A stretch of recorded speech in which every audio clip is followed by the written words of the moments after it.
Olá, meu irmão, minha irmã, que bom mais uma vez estarmos juntos para partilharmos alguns insights, algumas reflexões sobre os textos litúrgicos deste final de semana, o 34º domingo do tempo comum, ou se nós quisermos a solenidade de Cristo, Rei do Universo, a qual nós concluímos mais um ano litúrgico na vida da Igreja. O primeiro texto que a liturgia nos oferece para refletirmos esse final de semana é o segundo livro de Samuel, capítulo 5, de 1 a 3, que, enquanto construção literária, mostra o desejo dos anciãos do Reino do Norte, também dos reinados das tribos centrais, que elegem, escolhem, ungem Davi como rei de Israel. Esse texto mostra, então, enquanto construção literária, que talvez despreza um pouco a história, naquilo que foi vivido no seu interior, o desejo dos anciãos de colocar Davi como aquele que vai unificar o povo de Israel nas 12 tribos, até então vivendo tribos do norte e do sul, unificadas então na personificação de Davi. Porém, na história nós sabemos que Israel não teve um único rei que fosse fiel a Deus, né? Israel não tem um rei que lhe fosse fiel, nenhum. Todos os reis de Israel foram marcados pelas fragilidades humanas, pelos desejos, pelas inclinações próprias do humano, né? Davi também não fica fora disso tudo nesse sentido, né? É bom que nós também lembremos que até mais ou menos 1200 antes de Cristo não haviam reis em Israel, mas tribos, né? Então, olhando outras nações ao seu redor, Israel também vai querer ter um rei que pudesse então reinar sobre o seu povo. O último juiz que Israel teve foi Samuel. Davi era rei de Judá, na parte sul da Palestina. Recebeu então duas unções, mas o primeiro rei que Israel teve foi Saul, sucedido por seu filho Jonatas, né? E com a morte de Jonatas, Davi então vai ser impedido para que Davi pudesse então assumir esse reinado dos reinos que estavam ao norte e também dos reinos que estavam ao centro. Ele já reinava sobre o sul, então vai haver uma unificação das tribos todas do norte e do sul, dos reinos do norte e do sul, num único estado então de Israel. Porém, como já disse, o desejo que os textos do Antigo Testamento, dos profetas, queriam é que o rei fosse alguém conforme o coração de Deus. Porém, Israel não teve um único rei que pudesse ser pastor do seu povo, que pudesse guardar, zelar, proteger, unificar, unir o seu povo, né? Israel foi sempre marcado por reis que preocuparam-se muito mais com seus caprichos próprios do que com o zelo, com o pastoreio de Israel, né? Exemplificamos isso no texto, então, em que o episódio de Davi com Bersabeia, Davi vai possuir Bersabeia por seu próprio capricho, né? Por ambição, e vai querer então possuir Bersabeia, que já era esposa de Urias, um soldado de Israel. E depois, com medo que Urias pudesse saber que Bersabeia fosse possuída por Davi, vai então colocar Urias na frente do seu exército, o qual será então morto, né, na frente de batalha. Nesse sentido, então, fica exemplificado o quanto que, por mais que os textos mostrem que Davi foi alguém bastante conforme o coração de Deus, ele também traz as marcas desta fragilidade humana, da precariedade humana, voltando para os seus caprichos próprios, por seus interesses particulares, vai ser alguém também que traz as marcas humanas e vai então reinar também, começando bem seu reinado, mas que aos poucos vai se deixar levar por aquilo que é próprio da sua humanidade. Então todo o povo se voltou, então nesse texto que nós ouvimos, pedindo para que Davi fosse rei de Israel, unir então as 12 tribos, unificando e fazendo com que essa unção recaísse sobre Davi, então, enquanto rei de Israel. Como falei agora há pouco, né? Os textos bíblicos são construções literárias, né? Que atendem também os caprichos e os interesses de quem patrocina o escriba. Certamente, então, o texto que nós vamos ouvir de 2 Samuel traz essa marca de uma construção literária que privilegia o rei Davi, então dando esse caráter de certa isenção para aquele que reinou sobre Israel. Mas o que importa para nós é que os textos litúrgicos desse final de semana trazem a preocupação de mostrar quem é o verdadeiro rei do povo de Deus. O rei do povo de Deus é o próprio Deus. É Ele que guarda, que zela, que protege, que unge, que vai à frente do seu povo, que acompanha, que zela pelo seu povo. É esse rei, diante das fragilidades humanas desses vários reis que tiveram à frente do povo de Deus, é o Senhor, Deus de Israel, que vai ser o verdadeiro rei do seu povo.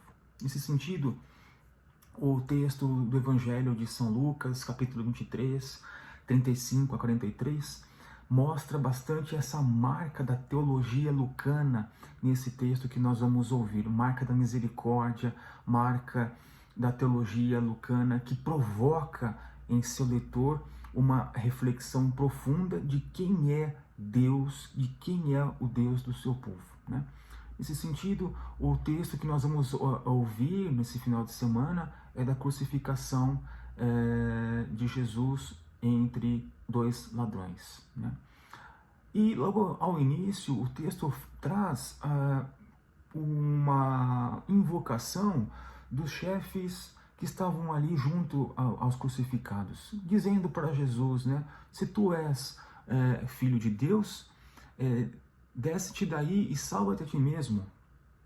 E o que também vai acontecer posteriormente com os soldados, né? Se tu és filho de Deus, salva-te a ti mesmo.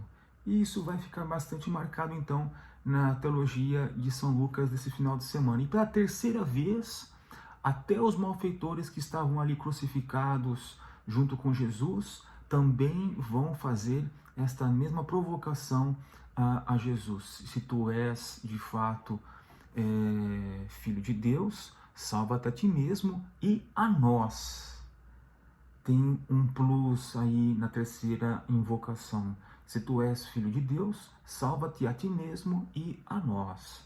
Essas três invocações, esses três pedidos que são feitos, ora pelos chefes, ora pelos soldados e ora pelos crucificados, traz também a marca da provocação que acontece com o Jesus no deserto. No deserto ele é tentado pelo inimigo por 3 vezes.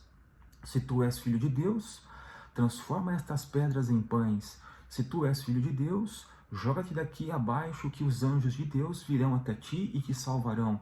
Se tu és filho de Deus, transforma o sofrimento do seu povo em bonança.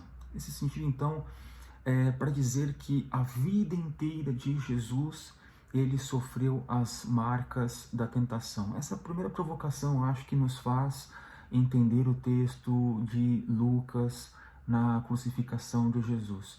Os 40 dias que Jesus passa pelo deserto não são apenas 40 dias, remetem a 40 anos no deserto do povo de Deus, para dizer que o tempo de 40 anos é também o tempo da duração de uma vida, ou seja, a vida inteira de Jesus ele foi tentado, a vida inteira de Jesus ele sofreu a tentação até na última hora de abrir mão do projeto que o Pai lhe confiava.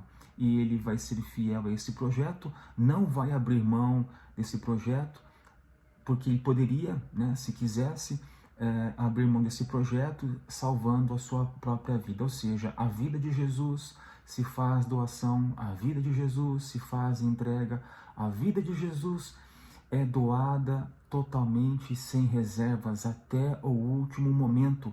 Ele é provocado, ele é tentado, e também na última hora ele não abre mão deste projeto que o Pai lhe confiava, de trazer a todos vida, de trazer a nós o reino de Deus. Essa é a primeira provocação que nos traz então as 3 invocações que são feitas, ora pelos chefes, ora pelos soldados e ora também pelos malfeitores. A terceira invocação, inclusive, que é feita, vai trazer então o pedido do crucificado. Jesus, lembra-te de mim quando entrares no teu reino, no teu reinado. Interessante essa provocação, essa fala que é feita pelo crucificado, que é também uma invocação dos condenados. Lembra-te de mim quando entrares no teu reinado. Lembra-te de mim quando entrares no teu reino. E Jesus vai responder, então, a este pedido do malfeitor, Ainda hoje estarás comigo no paraíso. Ainda hoje estarás comigo no paraíso, Aqui, então, a segunda provocação, entre muitas outras que são feitas pelo texto bíblico de São Lucas, pelo menos uma dezena delas, para não ficar tão grande o nosso vídeo. Aí a segunda provocação, então, ainda hoje estarás comigo no paraíso. Olha que interessante, A profunda teologia lucana deste texto da crucificação. Se lá no Gênesis os que erravam eram expulsos do paraíso, aqui em Lucas os que erram entram, são incluídos no paraíso. Ainda hoje estarás comigo no paraíso. Por quê? Porque o céu não é para aqueles que merecem, mas para aqueles que dele necessitam. A salvação não é para os que merecem, mas a salvação é para aqueles que dela necessitam. Jesus não vem para aqueles que merecem, Jesus vem para aqueles que dele necessitam. O amor de Deus não é para aqueles que merecem. A meritocracia fala que eu mereço, eu faço porque mereço. Aqui a lógica é o contrária. A lógica de Deus vai agir de modo contrário. Ela se faz próxima, ela se faz perto daqueles que dela necessitam. O amor de Deus não é para aqueles que merecem, mas para aqueles que estão necessitados e que necessitam, que precisam desse amor sempre redentor de Deus. Ou seja, a teologia lucana é bastante forte e provocadora no sentido de nós também convertermos a nossa lógica desse amor, que se faz próximo, que se faz perto, que é tangível àqueles que estão necessitados e marcados por esse amor. E, para concluirmos, o texto ainda apresenta a placa, acima dos crucificados, No caso de Jesus crucificado, Jesus Nazareno, Rei dos Judeus. Uma placa que, no fundo, zombava da pessoa de Jesus. Como pode, então, um rei ser crucificado? Como pode, então, um rei coroado de espinhos? Como pode, então, uma pessoa que se diz rei estar ali, então, agonizando junto com os humilhados, com os ladrões crucificados? Justamente para nos dizer que esse Deus que assume o lugar do seu povo, esse Deus que assume as dores do seu povo. Minhas irmãs e meus irmãos, nesse final de semana, com a teologia impregnada, no bom sentido da palavra, dos textos litúrgicos, bíblicos que nos são oferecidos pela liturgia da igreja, possamos então entrar, mergulhar nesse amor de Deus que se quer fazer próximo, que quer salvar a todos, que se faz também necessitado de nós para levar a outros e outras esse amor. Um amor de um rei que se faz pequeno, que se faz crucificado, que se faz doação, que se encontra não por méritos, mas se encontra por aqueles que estão necessitados, carentes, que precisam desse amor e que quer fazer ser salvação para todos aqueles e aquelas que estão marcados pela necessidade desse amor de Deus. Lembremos sempre, o céu não é para aqueles que merecem, mas para aqueles que dele necessitam. Jesus não vem para aqueles que merecem, mas vem para aqueles que estão necessitados desse amor. Que esse final de semana seja proveitoso e que possamos entrar nas teologia, na mística que nos revela então a teologia lucana por meio desses textos tão profundos e tão bonitos. Que o Senhor nos abençoe, nos proteja, nos guarde e nos envie para aqueles que também nele necessitam ser amados e amadas de Deus. Um fraterno abraço e até a próxima, se Deus assim permitir. Até logo.